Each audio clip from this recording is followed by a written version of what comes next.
नमस्कार विद्यार्थी मित्रांनो, ग्लोबल किड्समध्ये आपलं स्वागत आहे. तर आज आपण मानसिक क्षमता चाचणी म्हणजेच मेंटल ॲबिलिटी टेस्टचा पार्ट 1 यामध्ये वेगळी आकृती ओळखा या विभागातील आपण काही प्रिव्हियस इयरचे प्रश्न या व्हिडिओमध्ये पाहणार आहोत. विद्यार्थी मित्रांनो, प्रश्न सॉल्व्ह करण्याआधी आपण काही डायरेक्शन वाचून घेऊया. तर डायरेक्शन अशी आहे का in question number 1 to 4 4 figure A, B, C and D have been given in each question of these four figures. Three figures are similar in some way and one figure is different. Select the figure which is different. Darken the circle for the answer in the OMR answer sheet. Answer the number corresponding to the question. तर विद्यार्थी मित्रांनो, तुम्हाला ह्या पार्टमध्ये 4 प्रश्न विचारले जाणार आहे आणि प्रत्येक प्रश्नामध्ये 4 आकृत्या दिलेल्या असणार आहे. तुम्हाला या 4 आकृत्यामधून जी एक आकृती जी की वेगळी आहे ती ओळखायची आहे आणि OMR शीटवर त्याचा गोल करायचा आहे. त्यानंतर पहिला प्रश्न पाहूया. तर विद्यार्थी मित्रांनो, प्रश्न सॉल्व्ह करण्याआधी तुमच्यासाठी एक टिप्स आहे. वेगळी आकृती ओळखण्याआधी चारही आकृत्यामध्ये काय कॉमन आहे हे तुम्हाला ओळखता आलं पाहिजे. तुम्ही हे ओळखलं तर काय वेगळं आहे तुम्हाला लगेच समजतं. तर इथं तुम्ही बघू शकता हे चारही आकृतीमध्ये कॉमन काय आहे? इथं चौरस हा कॉमन आहे आणि यामध्ये एक तिरकस विभाजणारी एक रेषा जी आहे ती चारही मध्ये कॉमन आहे. आणि दुसरी गोष्ट काय कॉमन आहे तर इथं तुम्ही बघू शकता आकृती बी, आकृती सी आणि आकृती डी मध्ये या तिन्ही जे आकृती आहे यामध्ये तुम्हाला साईडला एक रेषा आहे जे की आतल्या साईडला जात आहे. आणि ऑप्शन ए मध्ये असं आहे का?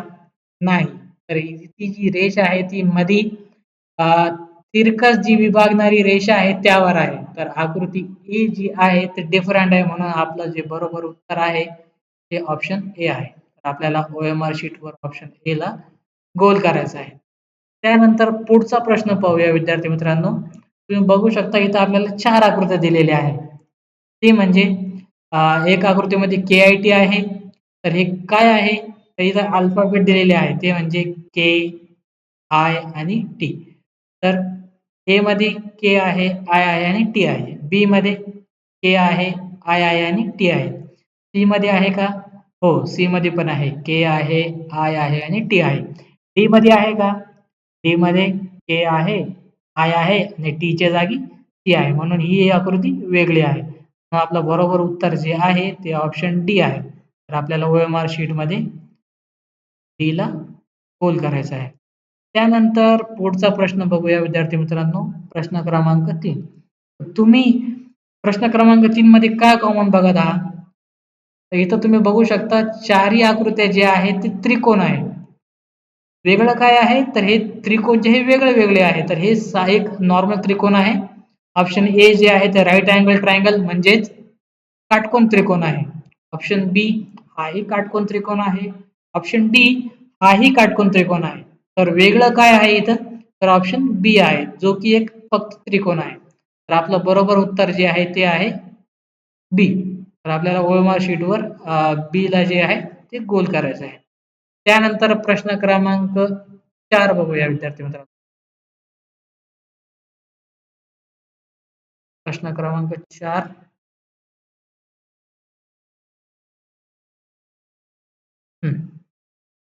तुम्ही बघू शकता प्रश्न क्रमांक 4. तर ह्या चारही प्रश्नामध्ये काय कॉमन आहे?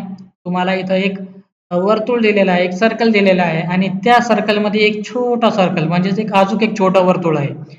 आणि त्या छोट्या वर्तुळामधून एक एरो एक जो बाण आहे तो बाहेरच्या दिशेने जात आहे.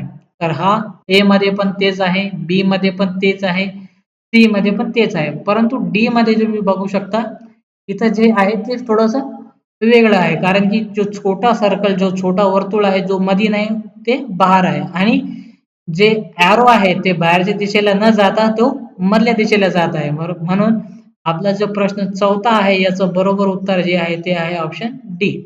आपल्याला OMR शीटवर ऑप्शन डी वर गोल करायचा आहे. तर विद्यार्थी मित्रांनो, हा जो प्रश्न आहे हे प्रिव्हियस इयरचा मानसिक क्षमता चाचणीतला होता. तुम्ही असेच व्हिडिओ बघण्यासाठी आमच्या चॅनलला सबस्क्राईब करा आणि आम्ही दररोज एक व्हिडिओ लाईव्ह लेक्चर घेतो. यामध्ये आम्ही नवोदयाचा संपूर्ण सिलेबस कव्हर करणार आहोत. तुम्ही हा क्लास लावू शकता. तुमच्या आई-वडिलांना सांगा. आमच्या WhatsApp नंबरवर कॉन्टॅक्ट करा. जेणेकरून तुम्ही पूर्ण नवोदयाचा सिलेबस आमच्यासोबत कंप्लीट करू शकता. ज्यामध्ये आम्ही तुमची संपूर्ण जी आपली प्रॅक्टिस टेस्ट आहे ते करून घेणार आहोत. तुम्हाला नोट्स देणार आहोत, है ना? तर व्हिडिओ आवडला असेल तर लाईक करा, चॅनलला सबस्क्राईब करा